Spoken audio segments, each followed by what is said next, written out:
ठीक है, जो कि पोरिफेरा का मेंबर है। क्लियर। फिर उसके बाद हमने क्या बताया था, यूग्लिना। फिर उसके बाद हमने क्या बताया था, ट्रिपेनोसोमा। फिर हमने ये कहा था कुछ स्पर्मेटोजोआ के अंदर भी हमारे पास क्या पाया जाता है, फ्लैजिलेटेड पाया जाता है। क्लियर। हमारे स्पर्म के अंदर क्या होता है, फ्लैजिला नहीं पाया जाता। कुछ हमारे पास स्पर्मेटोजोआ ऐसे होते हैं जो कि हमारे पास फ्लैजिला पाए जाते हैं, जो कि लोकोमोशन में मदद करते हैं। क्लियर। फिर उसके बाद हमने ये कहा था ciliary movement. Clear. Ciliary movement हमें किस में देखने को मिला है बताइए। अगर कई सारे सिलिया, अगर हमारे पास लार्ज नंबर में सिलिया पैरामीशियम की बॉडी सरफेस पे पाए जाते हैं, ठीक है। और यही सिलिया किसमें मदद करते थे, हमारे पास फूड कैप्चरिंग में मदद करते थे। कोई भी खाना आता था तो साइटोफेरिंग्स के जरिए आता था, और कितना अमाउंट में अगर वाटर इनटेक कर रहे हैं हमें और कितना अमाउंट में फूड इनटेक करना है, वो साइटोफेरिंग्स से क्या होता, सीरिया उसको एक्सपल्स आउट कर देता था। ठीक है, इसलिए इनको कहा जाता था फिल्टर फीडर। क्या कहा जाता था, फिल्टर फीडर के नाम से जाना जाता है। तो सिलिएटेड हमारे पास सिलियरी मूवमेंट किसमें पाया जाता है, बताइए, पैरामीशियम में पाया जाता है। क्लियर। दूसरा पॉइंट आता है हमारे पास क्या, क्या था, टेंटिकुलर। टेंटिकुलर मूवमेंट में हमारे पास क्या था, टेंटिकल्स पाए जाते थे। और टेंटिकल्स किसमें पाया जाता है, हाइड्रा का सबसे अच्छा एग्जांपल है। क्लियर। हाइड्रा क्या करते हैं कि ये रेडियल सिमेट्री होती है। रेडियल सिमेट्री ऑर्गेनिज्म की सबसे खास बात क्या होती है कि ये चारों डायरेक्शन से क्या करते हैं, अपने स्टिमुलस को परसीव कर सकते हैं। क्लियर। इसलिए कहा जाता है टेंटिकल्स जो होते हैं किसी भी हाइड्रा में अगर पाया जा रहा है तो ये किसमें किसमें मदद करते हैं, तो फूड कैप्चरिंग में कर रहे हैं, प्रीडेटर में। टेंटिकल्स बहुत सारे क्या होते हैं कि आपको पॉइजनस भी रिलीज करते हैं, प्रीडेटर को मारने के लिए या प्रे को मारने के लिए। ठीक है। फिर ऐसे कई सारे हमने ये कहा कि प्रीडेटर की बात करेंगे तो टेंटिकल्स जब तक फूड कैप्चरिंग में मदद कर रहे हैं तो कर ही रहे हैं, अगर उनका लोकोमोशन करना होगा तो तुरंत लोकोमोटरी स्ट्रक्चर भी बना लेते हैं। ठीक है। तो हाइड्रा के अंदर जो टेंटिकल्स होते हैं वो लोकोमोटरी स्ट्रक्चर भी होते हैं। क्लियर। नेक्स्ट पॉइंट क्या था, चलिए। फिर उसके बाद आता है हमारे पास कुछ मसल्स की बात की जाती है। तो मसल्स के बारे में हमने क्या कहा था, मसल्स की सबसे छोटी यूनिट के बारे में हमने क्या बोला था, मसल फाइबर। मसल फाइबर के ऊपर लेयर जो पाई जाती है उसको हमने क्या बोला था, एंडोमाइसियम। कई सारे हमारे पास मसल फाइबर जो होते थे वो कंबाइंड होते थे, और कंबाइंड होकर के उनके ऊपर एक कवरिंग चढ़ती थी, और उस कवरिंग को हम क्या बोलते थे, पेरीमाइसियम। फिर उसके बाद पेरीमाइसियम कई सारे हमारे पास क्या होंगे कि ये फेसिकुली जो होते हैं, ठीक है, वो कंबाइंड होते हैं और क्या बनाते हैं, मसल्स बनाते हैं। और मसल्स की ऊपरी लेयर को हमने क्या बोला था, एपीमाइसियम। ठीक है, हमें इसी बात का ध्यान रखना है। और ये सभी पेरीमाइसियम की बात की जाएगी, और हमारे पास जितने फेसिकल्स होते थे वो आपस में ज्वाइंट थे, किससे, कोलेजनस टिश्यू से ज्वाइंट थे। इसलिए हमने कहा कि ये जो सभी के सभी कोलेजन फाइबर से अटैच होते हैं। क्लियर। फिर उसके बाद हमने ये कहा था मसल्स हमारे पास तीन तरीके के होते हैं, एक वॉलेंट्री मसल्स होते हैं, एक इनवॉलेंट्री मसल्स होते हैं, एक कार्डियक मसल्स होते हैं। ठीक है। इनवॉलेंट्री और वॉलेंट्री और कार्डियक मसल्स में सबसे पहले हमारे पास आता है वॉलेंट्री मसल्स।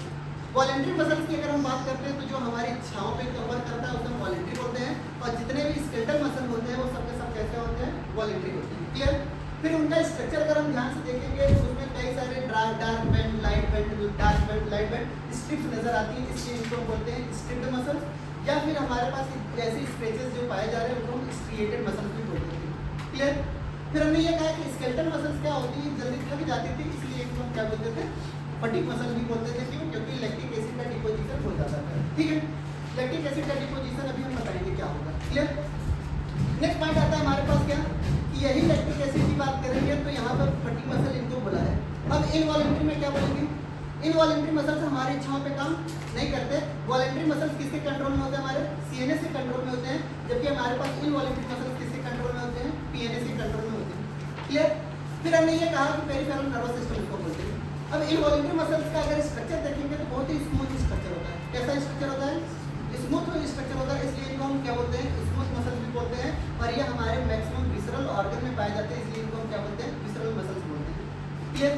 फिर उसके बाद आता है थर्ड हमारे पास क्या है, कार्डियक मसल्स। कार्डियक मसल्स क्या होता है कि जो स्ट्रक्चर होता है इनका, ठीक है, स्ट्रक्चरली कैसा होता है बताइए, ये हमारे पास स्ट्रक्चरली वॉलेंट्री मसल्स होते हैं, बट फंक्शनली कैसे होते हैं, इनवॉलेंट्री होते हैं। क्लियर। यानी इनका कंट्रोल हमारे ऊपर नहीं है। क्लियर।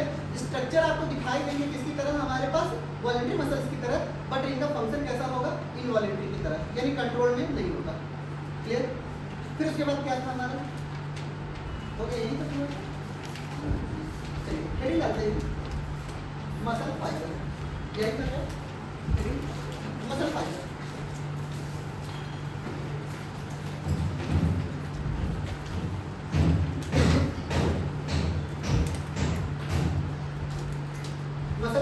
अब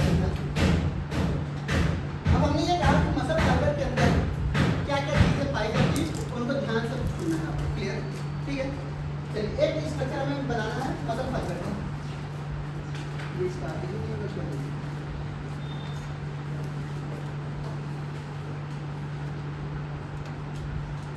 कल आपका जो टेस्ट होगा, ठीक है, पहले टेस्ट होगा उसके बाद क्लास होगी, सारी क्लासेस। यानी टेस्ट कितने बजे कौन से होगा? 9 बजे से, ठीक है। 9 से 10 आपका टेस्ट होगा और प्रेजेंट होना सबको अनिवार्य है। क्लियर? नहीं तो दूसरे दिन पेरेंट्स प्रेजेंट हो जाएंगे आपको। क्लियर? तो देखते हैं इसका पहला क्लास है, दूसरा क्लास है, एक्सक्रीटरी प्रोडक्ट एंड एलिमिनेशन नहीं पढ़ा है, ठीक है, वो भी टेस्ट दे देगा, कहीं न कहीं से पढ़ा है। अगर 10 नंबर भी ला रहे हो या फिर 15 नंबर भी ला रहे हो, फिर भी मेरे लिए सेटिस्फाई है कि आपने पढ़ा नहीं, फिर भी आपने 10 नंबर लाए। समझ रहे बात में? जिन्होंने बिल्कुल भी नहीं पढ़ा है फिर भी वो पेपर दें, इससे हमें पता भी चलेगा कि अगर किसी के बच्चे के 50 नंबर से कम भी आ रहे हैं तो मुझे दोबारा क्लास लेने की ज़रूरत होगी। अगर 2 के ही नहीं, सभी के नंबर अच्छे आएंगे, दैट्स व्हाई मैं क्लास नहीं दूँगा। समझ रहे हैं? आप हमें किस बेसिस पे बोलने आएंगे कि सर हमारा ये टॉपिक तैयार नहीं है? जब आप टेस्ट नहीं दोगे और टेस्ट में अच्छे मार्क्स, अगर खराब मार्क्स आ रहे हैं आपके, तभी हमें चाहिए कि हमें दोबारा क्लास लेने की ज़रूरत है। अगर जब तक मुझे एहसास नहीं होगा दोबारा क्लास लेना है, मैं नहीं लूँगा। समझ रहे हैं क्या कहना चाह रहे हैं? तो इसीलिए हम ये बताने चाह रहे हैं कि आपको क्लास जरूर करना है सभी।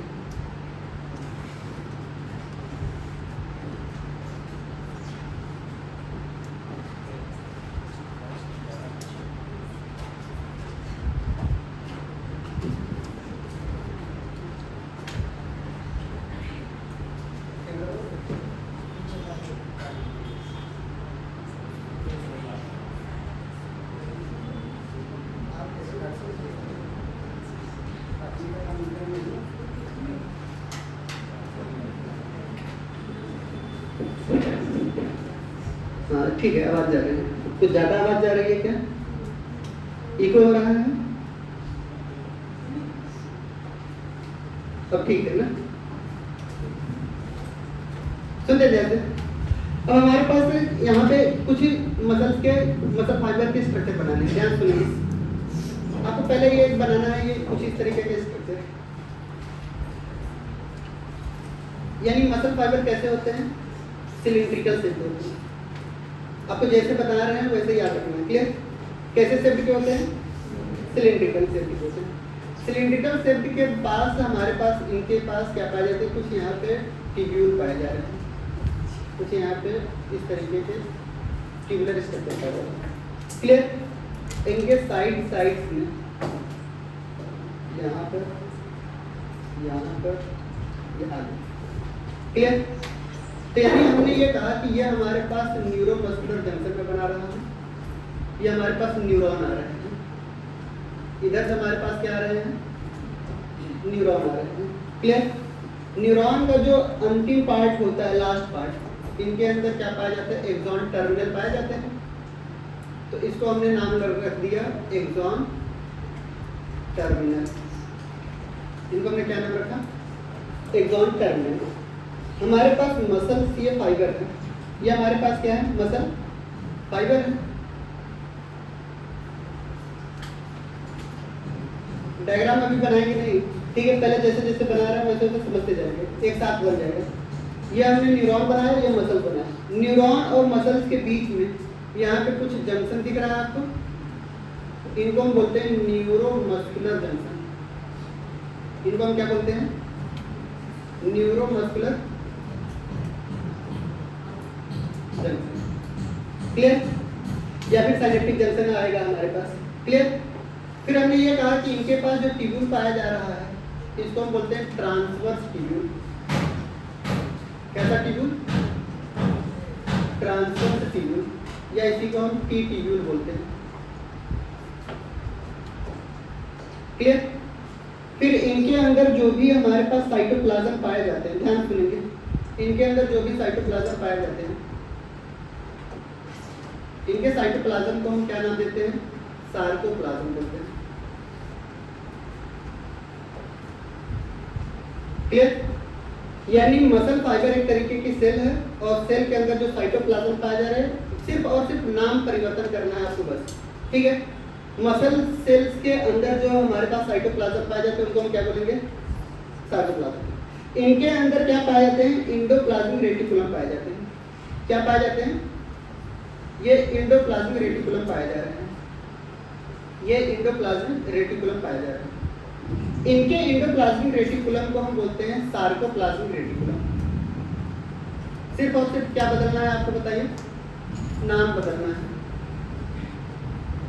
इनको हम क्या बोलते हैं, सार्कोप्लाज्मिक रेटिकुलम। और सार्कोप्लाज्मिक रेटिकुलम क्या होता है, ये स्टोर हाउस होता है कैल्शियम आयन का। किसका हाउस होता है, यानी कोई भी कैल्शियम आयन जो होगा वो स्टोर्ड होता है हमारे पास कहाँ पे, इसी सार्कोप्लाज्मिक रेटिकुलम में प्रेजेंट होता है। क्लियर, SER नहीं लिख रहा हूँ, SR। SER होता है तो स्मूथ इंडोप्लाज्मिक रेटिकुलम होता है। क्लियर, SR का मतलब क्या समझ रहे हैं आप, सार्कोप्लाज्मिक रेटिकुलम। सार्कोप्लाज्मिक रेटिकुलम के पास क्या होता है बताइए, कैल्शियम आयन जो होती है वो स्टोर्ड होती है। क्या होती है, स्टोर्ड हो रही है। क्लियर, फिर इनके पास क्या होता है, कुछ माइटोकॉन्ड्रिया पाए जा रहे हैं। उससे पहले हम न्यूक्लियस बता रहे हैं। इनके अंदर जो न्यूक्लियस होती है, इनके अंदर जो न्यूक्लियस आपके पास पाई जा रही है, कहाँ पे न्यूक्लियस पाई जा रही है, सेंटर पे पाई जा रही है। अरे बोलो कहाँ, आप समझे हो क्या, पेरिफेरल पे पाई जा रही है। सेंटर तो ये रहा ना, समझ आएगा। हमने कहा जो दिखाई दे वही बोलो। क्लियर, इनके पास न्यूक्लियस कैसे पाई जा रही है, पेरिफेरल न्यूक्लियस। क्या एक न्यूक्लियस पाई जा रही है, नहीं पाई जा रही है, यानी मल्टी न्यूक्लिएटेड पाई जा रहे हैं। इसलिए इनके लिए टर्म यूज होता है सिंसीटियम। ना समझ में आए तो क्या समझना है, मल्टी न्यूक्लिएटेड होती है। कैसी होती है बताइए, मल्टी न्यूक्लिएटेड होती है। क्लियर, फिर हमने ये कहा कि हाँ इनके पास क्या पाया जाए, सार्कोप्लाज्मिक रेटिकुलम। इनके अंदर माइटोकॉन्ड्रिया भी तो पाई जा रही है, इनके अंदर माइटोकॉन्ड्रिया भी तो पाई जा रही है, इनके अंदर माइटोकॉन्ड्रिया भी पाई जा रही है। ये कई सारे माइटोकॉन्ड्रिया पाए जा रहे हैं। इनके माइटोकॉन्ड्रिया को क्या बोलेंगे, कुछ नहीं, माइटोकॉन्ड्रिया ही बोलेंगे। इनके माइटोकॉन्ड्रिया का नाम बदलता नहीं है। कई कई जगह पे इनका नाम एक बार बदलता है, बाकी एनसीईआरटी ने नहीं बदला है। ठीक है, इनके माइटोकॉन्ड्रिया का नाम कई जगह पे क्या होता है, सार्कोजोम्स बोलते हैं। क्या बोलते हैं, सार्कोजोम्स बोल देते हैं। ठीक है, बट एनसीईआरटी ने माइटोकॉन्ड्रिया को माइटोकॉन्ड्रिया ही रखा है। अगर ये कोई एक सेल है तो इसकी सेल मेम्ब्रेन को क्या बोलेंगे बताइए, इनकी लेमा को क्या बोलेंगे, सार्कोलेमा बोलेंगे, बोलिए। इनकी मेम्ब्रेन को क्या बोलते हैं, सार्कोलेमा बोलते हैं। क्लियर, यानी ये हमारे पास कुछ स्ट्रक्चर है हमारे मसल फाइबर के, और यही मसल फाइबर के अंदर क्या पाए जाते हैं, यहाँ पर एक्सॉन टर्मिनल पे इसकी बात करेंगे तो यहाँ पर क्या पाए जाते हैं, न्यूरोट्रांसमीटर पाए जाएंगे। अरे बोलिए, न्यूरोट्रांसमीटर पाए जाएंगे। और यहाँ पे न्यूरोट्रांसमीटर जो होता है वो एसिटाइल कोलिन होता है। कौन होता है, इसको हम ACH के नाम से भी जानते हैं। क्लियर, बना लीजिए, डायग्राम खत्म हो गया।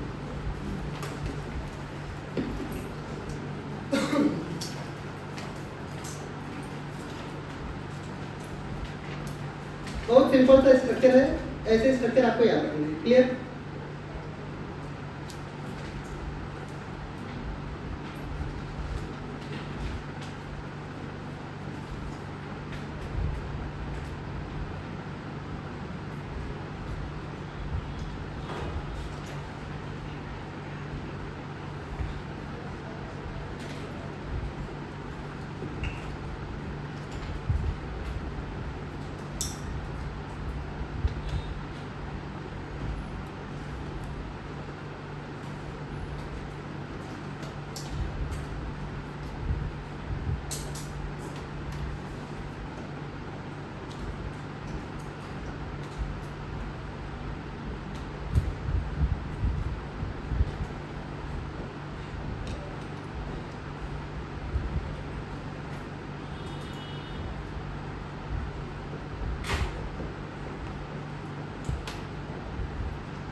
एक भी पॉइंट लिख पाएंगे नहीं।